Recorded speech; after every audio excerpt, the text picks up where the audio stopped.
تعالى اقول لكم ازاي تعملوا ملوخيه مجمده في البيت بطريقه سهله جدا جدا واحلى والذ مليون مره من اللي بنشتريها من السوبر ماركت.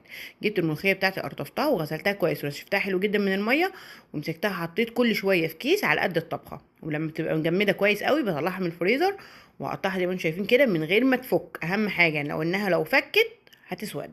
احطها في الكبه واضربها كويس قوي قوي زي ما انتم شايفين بالشكل ده لحد ما تنعم.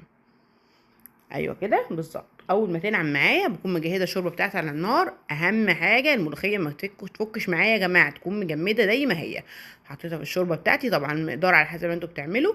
الشوربه هو دي الملوخيه حطيتها عليها، شايفين اللون بجد رهيبه. عايزه اوريكم كمان لسه هنا هتتقل، لونها تحفه. حطيت الطشه بتاعتي على النار رهيبه، ومفيش احلى ولا لازم من طشه الملوخيه. شايفين القوام يا جماعه، العرق بتاعها بقى هوريكم رهيبه، حلوه جدا جدا. اتمنى تجربوها. عملتها مع حمام محشي.